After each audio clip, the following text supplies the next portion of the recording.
সুপ্রিয় শিক্ষার্থীবৃন্দ, আসসালামু আলাইকুম। তোমরা যারা বাংলা দ্বিতীয় পত্রে ও প্রথম পত্রে A+ পেতে চাও তাদের জ্ঞাতার্থে বলছি, যে সকল শিক্ষার্থী ম্যাট্রিক পরীক্ষায় বা এসএসসি পরীক্ষায় বাংলা দ্বিতীয় পত্রে 90 নাম্বার পেতে পারে না, বড়ই আফসোস। আমরা একটা কৌশল অবলম্বন করব, যার উপর ভিত্তি করে আমরা বাংলা দ্বিতীয়তে 90+ নাম্বার পেতে পারি।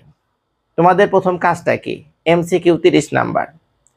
MCQ 30-এর জন্য আমাদের দরকার পরিচ্ছেদ 1 থেকে পরিচ্ছেদ 43 পর্যন্ত মনোযোগ সহকারে বারবার পড়া।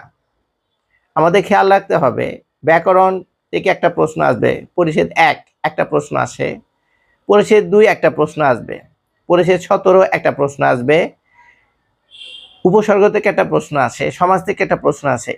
আমাদের এইভাবে গ্রামারগুলো যদি পাঠ্য বইয়ের গ্রামারগুলো বারবার যদি অনুশীলন করি তাহলে আমাদের 30 নাম্বার পাওয়া সহজ।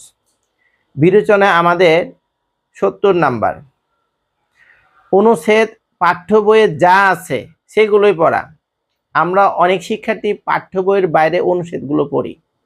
সাধারণত বৈশাখী মেলা, বই মেলা, কম্পিউটার এবং সুন্দরবন, এই 4টা পড়লে একটা এমনি আসে, যে কোনো বোর্ডে এই 4টা পড়লে আসে। এরপরে আমরা কি করব? অনুচ্ছেদ 2টা থাকে, একটা দিতে হয়। তোমাদের কাজ হচ্ছে পাঠ্য বইয়ের যে 15টা অনুচ্ছেদ দেওয়া আছে সেগুলো বারবার অনুশীলন করা। এরপরে আমরা যাব সারাংশ বা সারমর্ম। হয় তোমরা সারাংশ পাঠ্য বইয়ের 10টা পড়বা অথবা সারমর্ম 10টা পড়বা। এখানে 10 নাম্বার। বোর্ড পরীক্ষায় পাঠ্য বইয়ের বাইরে কোনো প্রশ্ন আসে না। আমাদের দেওয়া আছে প্রতিবেদন, এবং শিক্ষার্থীরা ভুল করেন।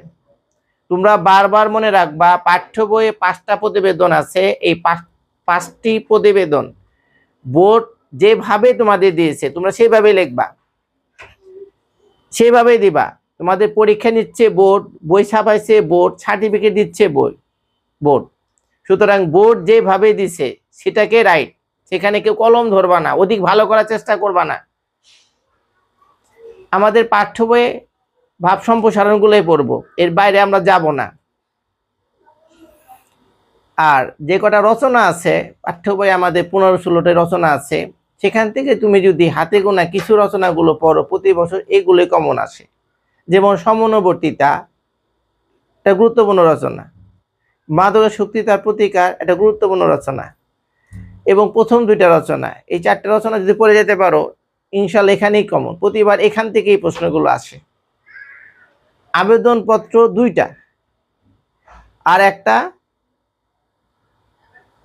মানে আবেদনপত্র হচ্ছে 2টা, আর একটা হচ্ছে তোমার সিভি লেখা। এই 3টা বলে একটা এমনি কমন। আর পত্র আছে একটা, সেটা হচ্ছে 3 নাম্বার। যেহেতু বোর্ড পরীক্ষায় আমাদের পাঠ্য বইয়ের বাইরে কোনো কিছু দেয় না, তোমরা পাঠ্য বইয়ের বাইরে কোনো কিছুই পড়ার চেষ্টা করবা না। তবে কেউ যদি কোনো গাইড অনুসরণ করো বা টেস্ট পেপার অনুসরণ করো তাহলে পড়াটা অনেক হয়ে যায়, অনুশীলন বেশি হয়। তো অনুশীলন যতই হোক, তুমি বারবার অনুশীলন করবা তোমার পাঠ্য বইয়ের প্রতি, তাহলেই তোমার সর্বোচ্চ নাম্বার পাওয়া সম্ভব। এখন প্রশ্ন হলো, আমরা যখন মানে অনুচ্ছেদ লিখবো সেটা একটা প্যারা হবে, অনুচ্ছেদ একটা প্যারা হবে, এবং একটা প্যারার মধ্যে আমরা 3 বা 3.5 পৃষ্ঠা লেখার চেষ্টা করব, যেহেতু এখানে 10 নাম্বার। কোনো ওভার রাইটিং যেন না হয়।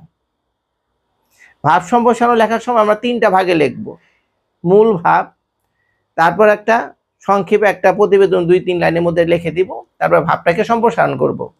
তবে ভাব সম্প্রসারণ লেখার সময় কেউ অতিরিক্ত কোনো ওই উক্তি ব্যবহার করার চেষ্টা করবা না। এটাও সহজ কথা। প্রতিবেদন হচ্ছে পাঠ্য বইয়ে যা দিচ্ছে, আমরা অনেকেই একটা বক্স দেই, একটা ইমলাপ দেই, আমরা এইগুলোর দিকে না যাই। আমাদের 5টা, তার মানে এই 5টা পড়লে আমি বোর্ড পরীক্ষায় কমন পাচ্ছি। আর রচনা লেখার সময় যেটা অনেকে আমরা বলি 20 পৃষ্ঠা লিখতে হবে, 20টা প্যারা দিতে হবে, তুমি তোমার পাঠ্য বইয়ে যা দিছে সেটুকুই লেখো, সেটা নির্ভুল লেখো, পারলে একটু বড় করে লেখো, কিন্তু কোনো ওভার রাইটিং হবে না। লেখা মান যেন সুন্দর হয়। সুন্দর লেখা বলতে যে লেখাটা পড়া বোঝা যায়, ওভার রাইটিং যেন না হয়। শুভ শিক্ষার্থীবৃন্দ, তোমাদের কোনো প্রশ্ন থাকলে স্ক্রিনের নিচে মোবাইল নাম্বার দেওয়া থাকবে, তোমরা যোগাযোগ করবা। তোমাদের সার্বিক কল্যাণ কামনা করে আজকের মতো শেষ করছি। আসসালামু আলাইকুম।